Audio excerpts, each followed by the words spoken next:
Everyone, good morning. তোমরা সবাই কেমন আছো? আশা করি তোমরা সবাই খুব ভালো আছো, আর আমিও খুব ভালো আছি। দেখতেই পাচ্ছ তো কত ভালো আছি। কি করব এটা তো তুমি ফাটিয়ে দিয়েছো। গ্রিন কালারটা কই না? লাইট গ্রিনটা ওই দেখ দরজা কাছে চলে গেছে। লাইট গ্রিনটা নিয়ে দরজা কাছে দেখ, ওটাকে স্ক্রুড্রাইভার দিয়ে ফাটিয়ে দাও।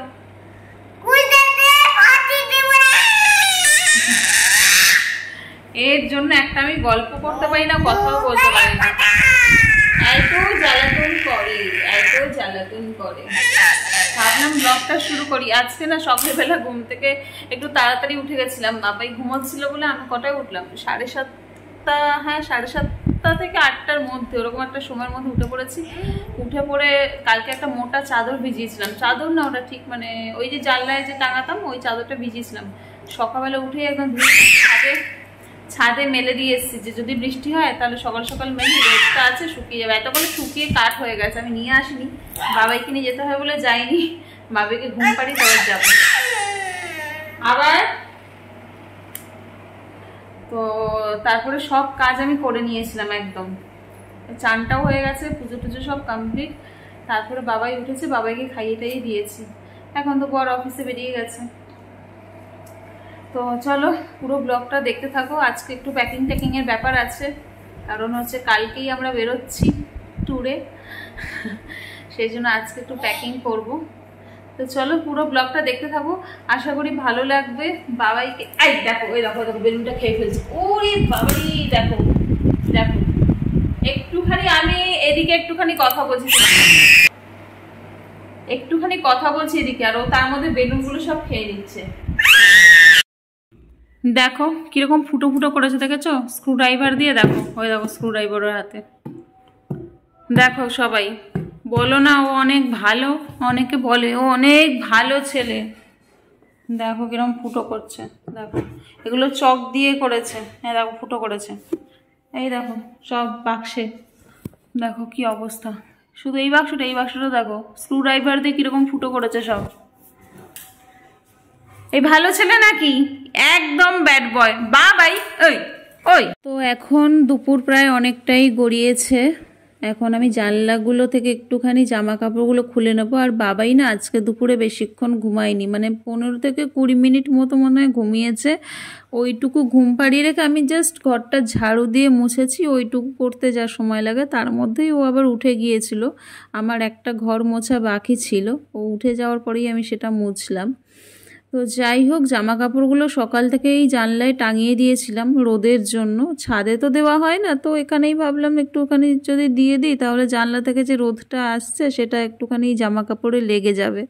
তো সেই জন্যই রোজকার মতো এখানে টাঙিয়ে দিয়েছি। এই বুদ্ধিটা মানে এসেছে 2-3 দিন হলো মাথায় এসেছে যে ঘরে এত রোদ ঢোকে, রোদে তো জানলাগুলো সেই বন্ধই করতে হয়, তার থেকে বরং এখানেই জামা কাপড়গুলো টাঙিয়ে দিলে একটুখানি শুকিয়ে যাবে। তো যাই হোক, জামা কাপড় এখন শুকিয়ে গেছে, তুলে নিচ্ছি। আর ক্লিপগুলো বাবাইয়ের হাতে দিচ্ছি কেন যেন, সেগুলো হচ্ছে মানে ও নিয়ে খেলবে। আর প্রথম যে কারণ সেটা হলো বাবাইকে একটু ব্যস্ত রাখা। ওকে ব্যস্ত না করে দিলে আমাকে আর কাজটা করতে দেবে না। তো দেখো এতগুলো জামা কাপড় আমার জানলায় টাঙানো ছিল, এখন এগুলোকে নিয়ে সোজা একদম চেয়ারে মানে ঢিবি করে রেখে দেবো। রাত্রে ঘুমোতে যাওয়ার আগে এই জামা কাপড়গুলো গুছিয়ে রেখে তারপর আমি ঘুমোতে যাব। তো যাতে সকালে উঠে আমাকে আর কোনো কাজ না করতে হয়। সকালে উঠে কাজ থাকে ঠিক কথা, কিন্তু মানে এই যে ঘাটাঘাটি কাজগুলো যাতে না থাকে সেই ব্যবস্থাই করে রেখে শুই। মানে অনেকের যেমন রান্নাঘরটা পুরো পড়েই থাকে, সকালে উঠে বাসন মাজার তারা, রান্নাঘরটা পরিষ্কার করার তারা, আমি এগুলো সব একদম রাত্রে করে রেখেই শুই। ভাই সকালে উঠবো ঘুম থেকে আরামসে, উঠে তারপরে একটু রিল্যাক্স করে তারপরে কাজে নামবো, এরকম একটা ব্যাপার। তো দেখো ঝমঝম করে বৃষ্টিটাও পড়ছে, খুব একটা ঝমঝম করে না হলেও মোটামুটি তো জোরেই পড়ছে, কারণ মেঘটা অনেকক্ষণ ধরেই করছিল, মেঘ করে আসছিলো আর বৃষ্টি মানে কি বলবো রোদ উঠছিল। তো বৃষ্টিটা এখন পড়ছে। তো বাইরে বৃষ্টি আর ঘরে হচ্ছে গরম গরম একটা ম্যাগি আমি আর বাবাই এখন খাবো, কারণ দুজনেই অনেক সকাল সকাল ভাত খেয়েছি, তো খিদে পেয়ে গেছে। তো ম্যাগিতে আমি দিয়েছি একটু পেঁয়াজ কুচি উপরে ছড়িয়ে দিয়েছি। আর ম্যাগিটা বসানোর সময় তো একটু পেঁয়াজ কুচি আর অল্প একটু লঙ্কা কুচি আর একটু জাস্ট লবণ মানে টেস্ট অনুযায়ী একটু জাস্ট 1 চিমটে লবণ দিয়ে এটা আমি ম্যাগিটা করে নিয়েছি। ম্যাগি তো অনেক রকম প্রসেসেই করা যায়, এটা হচ্ছে খুব নর্মাল প্রসেস। আমি আরও 7-8 রকমভাবে ম্যাগি করতে পারি, একদিন এগুলো আস্তে আস্তে শেয়ার করব তোমাদের সাথে। এটা হচ্ছে একদম নর্মাল বেসিক যেটা, সেটাই আমি করেছি, কারণ তাড়াতাড়ি এটাই হয়। অন্যান্যগুলো করতে না একটুখানি টাইম বেশি লাগে, তো অতটা টাইম ছিল না, কারণ আমার তো ভীষণ জোরে খিদে পেয়ে গিয়েছিলো, আর হয়তো বাবাইরও পেয়েছিল, ও তো আর বলতে পারে না। তো চলো ম্যাগিটা খেয়ে নিয়ে পরের তোমাদের সাথে আবার আসছি। এটা কি, ওটা কি ডিমের ট্রেটা এখানে ফেলেছিস বাবাই? উফ, কি করবে এটা নিয়ে? এটা নিয়ে কি করবে তুমি? মাথাটার কি অবস্থা, কেউ দেখলে বলবেই না ওর মাথাটা আঁচড়ানো হয়েছিল। দেখো মাথা আঁচড়ে দিয়েছিলাম, মাথার তো কি হাল। কেউ বলবে ওকে দেখলে যে মাথা আঁচড়ানো হয়েছিল? কেউ বলবে না, কেউ না। বাবালি বাবালি সব পড়ে গেল। যা, আজকে রান্নাটা একটু তাড়াতাড়ি করে ফেললাম। তাড়াতাড়ি বলতে তাও এখন প্রায় রাত 9টা বাজে, আমার করতে তাও 10টা 11টা তো বেজেই যায়। এইটা করছি হলো ক্যাপসিকামের বড়া। ক্যাপসিকাম একটু ছিল, ওটাই একটুখানি বড়া করে নিচ্ছি। আর এদিকে একটা সব মিশানো তরকারি করেছি। একটা বিট ছিল, এই বিটটা একটুখানি ভেজে নিয়েছি। এই যে আজ, আর এই যে ক্যাপসিকাম একটু মাখানো রয়েছে, এটা বড়া করব। এখানে ভাত হয়ে গেছে, এই যে ভাত, ঠিক আছে। ক্যাপসিকামের বড়াটা কিভাবে করলাম সেটাও একটুখানি বলে দিই। ক্যাপসিকামের বড়াটা করেছি হলো, ক্যাপসিকাম কুচিয়েছি, অল্প একটু পেঁয়াজ দিয়েছি, মানে পরিমাণ মতন যেটুকু মানে পেঁয়াজ লাগবে একটা বুঝে দিতে হবে। পেঁয়াজ দিয়েছি, লঙ্কা কুচি, নুন, হলুদ, ব্যাস। এইটা দিয়ে ক্যাপসিকাম কুচি দিয়ে এই যে সাদা তেলে ভেজে নিচ্ছি। এটা প্রথম করলাম আমি এটা জানতামই না এই বড়াটা। আমি, হ্যাঁ দাঁড়াও ভাজি, আমি একটা ব্লগ দেখি, ঠিক আছে, রেশমি ডেলি ব্লগ, রেশমিকে দেখেছি এরকমভাবে বড়া করতে, ওকে দেখে এটা আমি শিখেছি। তো এই সম্পূর্ণ ক্রেডিটটা হলো রেশমির জন্য, রেশমিকেই দিচ্ছি আমি। ওকে দেখি আমি এই বড়া করাটা শিখেছি। তো বরকে বানিয়ে খাওয়ালাম, ও বললো তো ভালোই হয়েছে, তো বললো ভালোই হয়েছে। আমিও টেস্ট করে দেখলাম যে ঠিকই আছে, একটুখানি নুনটা কম হয়েছে, বাকি সব ঠিকই আছে। ভীষণ সুন্দর। রেশমি পুরো একটা নতুন আমাকে শিখিয়েছে, মানে ভিডিওর মাধ্যমে শিখিয়েছে, কিন্তু শিখিয়েছে একটা নতুন রান্না। কিন্তু একটুখানি বেসনটা কম হয়ে গেছে বলে একটু পেঁয়াজি পেঁয়াজি দেখতে লাগছে, তো ঠিকই আছে, কোনো অসুবিধা নেই তাতে। ভাবলাম যখন ভালো লাগলো খেতে, এবার থেকে ক্যাপসিকাম আনলে এরকমভাবে বড়া করে খাবো, কারণ ক্যাপসিকাম আমরা তরকারি খাই বেশি, আর হচ্ছে কোনো চাউমিন টাউমিন হলে দিই। এমনিতে ক্যাপসিকাম আমার ঘরে রোজই আসে, কারণ তরকারিও আমরা খাই, ক্যাপসিকাম আলুর তরকারি হয়, সেটাও খাই, কিন্তু এইভাবে বড়া করে কোনো দিন খাইনি, এই প্রথম। রেশমিকে দেখে শিখেছি বড়া করে খাওয়াটা। তো রেশমি যদি আমার এই ভিডিওটা দেখে থাকে তাহলে একটুখানি হয়তো আনন্দ পাবে যে আমার দেখে কেউ একজন রান্না করা শিখেছে। হ্যাঁ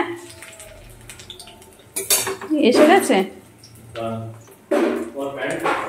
তো রাত্রে এখন খাওয়া দাওয়া শেষ করে বসে গেছি একটুখানি গুছাতে, জামা কাপড় প্যাকিংয়ের জন্য। তো ওটা গুছিয়ে রেখে তারপরে রান্নাঘরে কিছু কাজ আছে সেগুলো করব, যেমন বাসন মাজা, রান্নাঘরটা একটু পরিষ্কার করা, সেগুলো করতে হবে। কিন্তু খাওয়া দাওয়া শেষ করে ভাবলাম আগে না জামা কাপড়টা গুছিয়ে নিই, কারণ রান্নাঘরে অনেকক্ষণ দাঁড়িয়ে বাসন মেজে সমস্ত কাজকর্ম সেরে এসে আবার বসে বসে জামা কাপড় গোছানো না একটা কীরকম বিরক্তি লাগবে। তখন মানে রান্নাঘর থেকে এসে মনে হয় না একটুখানি হাত পা ছাড়িয়ে বসে থাকি 10-15 মিনিট বা শুয়ে থাকি, এরকম মনে হয়। তখন আর ভালো লাগবে না জামা কাপড় গুছোতে, কারণ এটা অনেক টাইমের ব্যাপার। তো ভাবলাম তাহলে আগে এই কাজটাই করে নিই। তো জামা কাপড় হচ্ছে বাবাইয়ের বেশি থাকবে, আমাদের কম। আমার তো একদমই কম, বাবাইয়ের সব থেকে বেশি, তারপরে ওর পাপাইয়ের, মানে আমি একদম সবার লাস্টে। ফার্স্ট হলো বাবাই, তারপরে সেকেন্ড ওর পাপাই, আর তারপরে থার্ডে আমি। তো বাবাইয়ের জামা কাপড় বেশি নিতেই হয়, কারণ ও তো ছোটো, ওর জামা কাপড়ও একটু বেশিই লাগে। তো যাই হোক, আর এখন বর্ষাকাল যেহেতু জামা কাপড় শুকোতেও একটু প্রবলেম হবে, যদিও বা ওখানে ড্রায়ার আছে, কোনো অসুবিধা নেই। তো তবুও আমি একটু ওর জন্য জামা কাপড়টা বেশি করেই নিচ্ছি। তো জামা কাপড়গুলো গুছিয়ে নিয়ে তারপরে বাকি কাজ করব। কিন্তু মানে আর আমার বরকে বললাম যে তুমি একটু আমাকে হেল্প করো, না হলে হবে না। হেল্প বলতে এই টুকটাক এদিক ওদিক না সব ছড়িয়ে ছিটিয়ে আছে, সেগুলোকে নিয়ে আসা। যেমন ওখানে যাব বলে কিছু কেনা হয়েছিল, তো সেগুলো জোগাড় করে এনে দেওয়া, বারবার উঠে মানে আনা, তারপরে আবার এসে বসা, মানে অনেক ঝামেলা লাগে এগুলো। কেউ যদি হাতের কাছে একটু গুছিয়ে দেয় তাহলে এক জায়গায় বসে বসে জামা কাপড়গুলো গুছিয়ে নিতে পারি। প্রথমে আমি বললাম যে বরকেই বলেছিলাম যে একটুখানি জামা কাপড়গুলো তুমি গুছাও, আমি হেল্প করে দিচ্ছি। ও বললো ওটাও পারবে না। তো সেহেতু ও আমায় হেল্প করছে, আমি জামা কাপড়গুলো গুছাচ্ছি। তো যাই হোক, তো অনেক দিন পরে যাওয়া হচ্ছে। গিয়েছিলাম প্রায় 6 মাস আগে। রাঁচি থেকে জামশেদপুর যেতে যে সুন্দর একটা মানে কি বলবো প্রকৃতির যে সৌন্দর্য, সেটা বারবার আমাকে খুব অনেক মানে কি বলবো মুগ্ধ করে, মানে খুব ভালো লাগে আমার। আমি যখন কালকে যাব তখন তোমরা সবাই দেখতে পাবে, আমি তো ভিডিওটা করে রাখবো, তোমরা দেখবে যে কত সুন্দর সুন্দর মানে সবুজ চারিদিকে গাছপালা, পাহাড়। কিন্তু পাহাড়গুলো কি বলতো, মানে বাসটা তো পাহাড় থেকে অনেক দূর দিয়ে যায়, মানে পাহাড় দুই ধারে পাহাড় কেটে মাঝখান দিয়ে রাস্তা করেছে, পাহাড় পুরো কেটে কেটে। তো বাসটা অনেকটা নিচ দিয়ে যায় আর পাহাড়গুলো অনেকটা উঁচু উঁচু, মানে পুরোটা বাস থেকে মানে কি বলবো ছবিটা ভালোভাবে আসে না। ওটা যদি একটু সামনে গিয়ে তোলা যেত তাহলে একটু ভালো আসতো। তো যাই হোক, ব্লগটা এখন করে রাখছি, অবশ্যই ভয়েসও দিয়ে রাখছি, কিন্তু আগামীকাল পোস্ট করতে পারবো কিনা জানি না, তবু চেষ্টা করব করার। যদি না হয় তাহলে তোমরা এই ব্লগটা পেয়ে যাবে।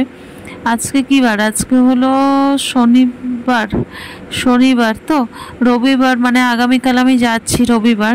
তো রবিবার যদি নাও পাও তাহলে সোমবার তোমরা ব্লগটা সবাই পেয়ে যাবে, কারণ যাওয়ার সময় নেটটা কোথায় পাবো না পাবো, রিচার্জ করতে পারবো কিনা আনলিমিটেড ডেটা, সেটাও একটা বড় ব্যাপার। তো যাই হোক, চলো। বাড়িতে তো ওয়াইফাই দিয়ে আমি মানে ভিডিও আপলোড করি, কিন্তু রাস্তায় বেরিয়ে তো সেটা পাবো না, নেট রিচার্জ করার সময় পাবো কিনা সেটাও জানি না। তো সোমবার আশা করি ব্লগটা সবাই পেয়ে যাবে। তো চলো, আজকের মতো ভিডিওটা আমি এখানেই শেষ করব, ঠিক আছে? দেখা হবে তোমাদের সাথে আবার একটা পরের নতুন ভিডিওতে। ভালো থেকো সবাই, সুস্থ থেকো, আনন্দে থেকো। যদি ভিডিওটা ভালো লেগে থাকে অবশ্যই লাইক করো, কমেন্ট করো। আর যদি ভিডিওটা ভালো না লেগে থাকে তবুও কমেন্ট করে জানিও, তাহলে আমি জানতে পারবো। যারা ইউটিউব চ্যানেল থেকে দেখছো তারা অবশ্যই চ্যানেল সাবস্ক্রাইব করো, আর যারা ফেসবুক পেজ থেকে দেখছো তারা অবশ্যই পেজ ফলো করো, ঠিক আছে? আজকের মতো এখানেই জানিয়ে শেষ করছি, টাটা।